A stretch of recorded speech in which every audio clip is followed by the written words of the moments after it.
আমি আপনাদের সাথে জয়। আপনারা দেখছেন বঙ্গরহস্য ইউটিউব চ্যানেল। আজকের এপিসোড তারানাথতান্ত্রিক ভুবনডাঙ্গার প্রেত অন্তিম পর্ব। পরদিন সকালে তারানাথ বৃন্দাবন এবং অবাইকে সঙ্গে নিয়ে গ্রামের সব নিরিবিলি স্থানগুলি একে একে ঘুরে পর্যবেক্ষণ করতে লাগলো। কিন্তু সকাল থেকে দুপুর হয়ে গেলেও কোনো সন্দেহজনক কিছুই তাদের নজরে এলো না। ঘুরতে ঘুরতে তারা গ্রামের একদম শেষ প্রান্তে ময়নাগুড়ির জঙ্গলের কাছে চলে এসেছিল। জঙ্গলের বাইরে ভুবনডাঙ্গার মাঠে কিছুক্ষণ বিশ্রাম নিতে নিতে তারানাথ খেয়াল করলেন অনেকক্ষণ অতিবাহিত হয়ে গেলেও জঙ্গলের ভিতর থেকে কোনো জীবজন্তুর আওয়াজ বা গর্জন তিনি শুনতে পেলেন না। এই বিষয়টি নিয়ে তারনাথের মনে কিছু একটা খটকা লাগলো। তখনই একদল কাঠুরিকে জঙ্গলের মধ্যে থেকে দৌড়ে বেরিয়ে আসতে দেখা গেল। তারা কোনো ভয়ঙ্কর কিছু হয়তো দেখতে পেয়েছে, তাদের চোখে মুখে তখন ভয়ের ছাপ স্পষ্ট। তারানাথ তাদের উদ্দেশ্যে বললেন, কি হে বাবারা, অমনভাবে ছুটছিস কেন? কি হয়েছে? তারানাথের গলার স্বরে তাদের ঘোর কাটে। তাদেরই মধ্যে নরেন বাগদি বলে, আজ্ঞে বাবা ঠাকুর, জঙ্গলের সব পশু পাখি মুন্ডহীন মৃতদেহ চারিদিকে ছড়িয়ে পড়ে আছে। এরকমটা তো আমার বাপের জন্যও দেখিনি গো। মনে হচ্ছে কোনো উপদেবতা তাদের মেরে ফেলেছে। উপদেবতার কথা কানে যেতেই তারানাথ লাফিয়ে উঠলেন। কি বললেন নরেন? উপদেবতা? হ্যাঁ হ্যাঁ, তুমি ঠিকই বলছেন। সেই উপদেবতা জঙ্গলের সমস্ত পশু পাখিদের হত্যা করে তাদের রক্তের নিজের তৃষ্ণা নিবারণ করছে। চলো অভয়, চল বৃন্দাবন। আর আমাদের দেরি করা চলবে না। আমরা এবার ঠিক সেই পিশাচ সিদ্ধ সাধকের ডেরায় খোঁজ পেয়ে যাব। হঠাৎ তারানাথ কিছু চিন্তা করে ওদের দুজনকে বললেন, আমি ভেতরে যাচ্ছি, তোমরা দুজন জঙ্গলের বাইরে অপেক্ষা কর। ভিতরে নানা বিপদ ওত পেতে বসে আছে। কিন্তু ঠাকুরমশাই, আমরাও আপনার সাথে যেতে চাই। এবার তারানাথ কিছুটা ধমকে সুরে বললেন, হাহা, বলছি না তোমরা বাইরে অপেক্ষা কর, নইলে তোদের প্রাণ সংশয় দেখা দিতে পারে। আর এছাড়াও ওই সাধককে আমাদের উপস্থিতি সম্পর্কে গুণাক্ষরেও জানতে দিলে চলবে না। আমি সাধককে উচিত শিক্ষা দিয়েই ওদের কাছে ফিরে আসছি। তোমরা এখানে অপেক্ষা করো। অমর আর বৃন্দাবন দেখতে পেল তারানাথ কিছুক্ষণের মধ্যে জঙ্গলের ভিতরে মধ্যে মিশিয়ে গেল। চারিদিকে মহুয়া ফুলের মাদকতা ক্রমে চারিদিকে ছড়িয়ে পড়েছে। মাঝে মাঝে প্রেতের হাত থেকে বেঁচে যাওয়া কিছু শিয়াল করুণ শব্দে কেঁদে উঠেছে। এর মধ্যে তারানাথ জঙ্গলের মাঝামাঝি চলে এসেছে। হঠাৎ কোন বস্তুর সাথে তিনি ধাক্কা খেলেন, যেন কোনো অদৃশ্য দিয়া এই স্থানটিকে আড়াল করতে চাইছে। তা না তার বুঝতে বাকি রইল না এই দেয়ালটি উদ্দেশ্যে সম্পর্কে।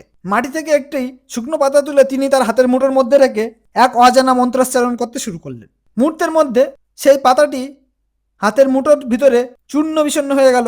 সেই পাতার চূর্ণটিকে দেয়ালের দিকে ছুড়ে দিতেই অদৃশ্য দেয়ালটি ভেঙে পড়ল। তা না মনে মনে ভাবলেন, তার প্রতিপক্ষ অসীম শক্তিশালী, তাকে বাহুবল দিয়ে নয়, বুদ্ধি দিয়ে পরাস্ত করতে হবে। মনে মনে পরবর্তী পদক্ষেপ সম্পর্কে চিন্তা করতে করতে তারানাথ আরো খানিকটা এগিয়ে গেলেন। কিছুটা পথ যেতেই তারানাথ শুনতে পেলেন ব্রজ কঠিন কণ্ঠে কোনো এক অজানা মন্ত্র পাঠের শব্দ। গভীর উপাসনা করতে ব্যস্ত কোনো এক উপাসক। হঠাৎ সেই সাধকের পাশে থেকে শুনতে পাওয়া গেল একটি নারী কণ্ঠস্বর। সেই নারীটি রাগের বলে উঠলেন, তোমার পোষা পেটটাও ওই নতুন তান্ত্রিকের কোনো ক্ষতি করতে পারলো না। তুমি কিছু একটা করো, আমি কিন্তু কিছুতেই হাত স্বীকার করবো না। আমাদের প্রতিশোধ সম্পূর্ণ করতেই হবে। এবার সে সাধক বলে উঠল, কমলিনী, তুমি একটু চুপ কর। কাল ওই তারানাথের ভাগ্য দেবী প্রসন্ন ছিল, তাই সে বেঁচে গেছে। কিন্তু আমিও চণ্ড কপালী, আজ আমি ওকে জমের দুয়ারে পাঠিয়েই ছাড়বো। আজ আমি আর সেই প্রেতকে আহ্বান করব না।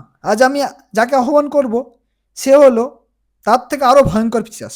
নরকের অগ্নি থেকে তার জন্ম। সে যেমন ভয়ঙ্কর তেমনই কুটিল। কমলিনী কৌতূহল হয়ে জিজ্ঞাসা করলেন, কি তার নাম? চণ্ড বললেন, ডুমুরের পিশাচ। তবে একে আহ্বান করে যাকে শিকার হিসেবে চিহ্নিত করা হয়, তাকে যদি কোনো কারণে হত্যা না করতে পারে, তবে যে বা যারা তাকে আহ্বান জানিয়েছে তাদের হত্যা করে, তাদের কাটা মস্তক সাথে নিয়ে আবার নরকে প্রবেশ করে। পিশাচের ভয়াবহতা কথা শুনে কমলিনী আটকে উঠলে। সে বলে, একে না ডেকে অন্য কোনো অপদেবতাকে আহ্বান করো। আমার কেন জানি না মন কু ডাকছে।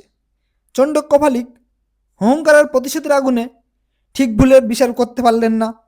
ফলে সে নতুন করে যজ্ঞে বসে। এতক্ষণ তারানাথ সমস্ত কিছু গাছের আড়াল থেকে লুকিয়ে দেখছে। চণ্ড কাপালি কথা শুনে তিনিও কিছুটা ভয় পেয়ে যান। এবার তার প্রতিপক্ষ নরকের ভয়ঙ্কর পিশাচ, ফলে একটু ভুল করলেই তার সাথে জমে মানুষের টানাটানি শুরু হতে পারে। গম্ভীর মুখে চিন্তা করতে করতে তিনি জঙ্গলের বাইরে বেরিয়ে এলেন।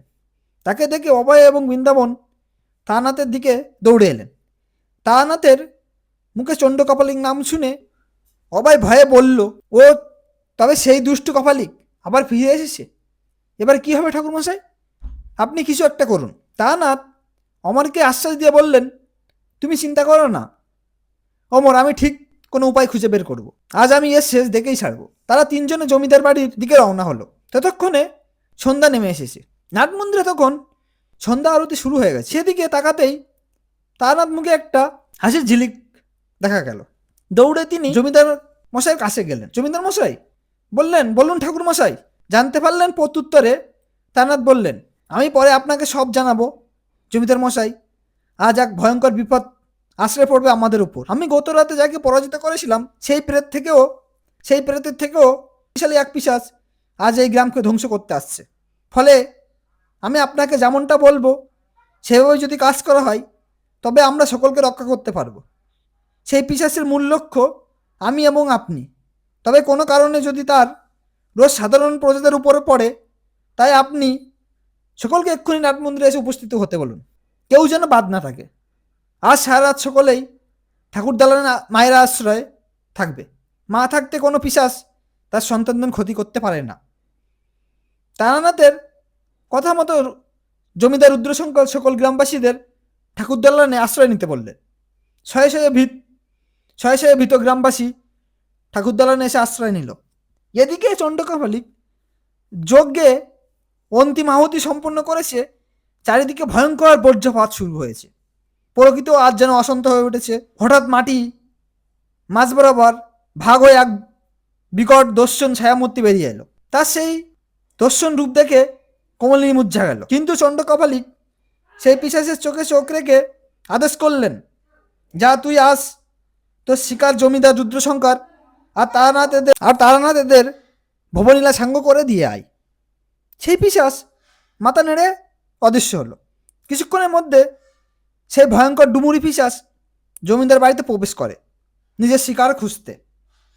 কিছুক্ষণের মধ্যে তার নজরে এলো মন্দিরের গর্ভ গিয়ে বসে রয়েছে তার শিকার দুটি। নিজের কার্য সম্পাদনের উদ্দেশ্যে সেই পিশাচ তাদের উপরে ঝাঁপিয়ে পড়তে গেল। কিন্তু কোনো এক অদৃশ্য দেওয়াল সাথে ধাক্কা লাগলো। বারবার চেষ্টা করেও সে বিফল হলো।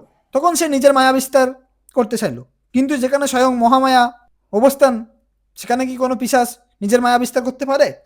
ফলে এবারও সে ব্যর্থ হলো। ভয়ঙ্কর হুঙ্কার ছাড়তে সে অদৃশ্য হলো। তারপর সেই ডুমুরি পিশাচ তীব্র আক্রোশে চণ্ডকাপালিক আর কমলির দিকে ধাবিত হলো।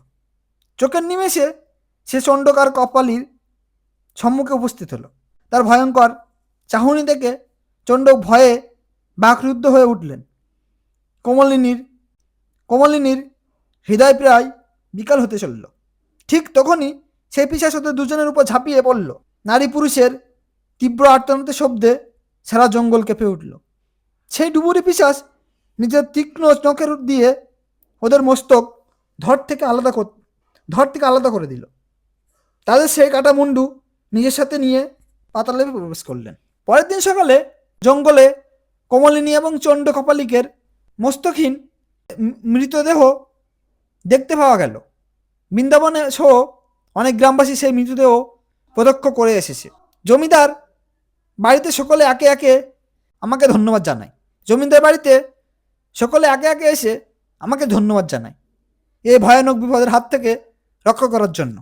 আমাকে বেশ কিছুদিন সেখানে থাকার জন্য জমিদার রুদ্রশঙ্কর মশাই অনুরোধ করেছিলেন, কিন্তু জানোই তো আমি বেশি দিন এক স্থানে থাকতে পারি না। ফলে জমিদার সহ সকল গ্রামবাসীদের বিদায় জানিয়ে নতুন গন্তব্যের উদ্দেশ্যে রওনা হলাম। গল্প শেষ করে তারানাথ বলল, কি হে আজকের গল্প কেমন লাগলো?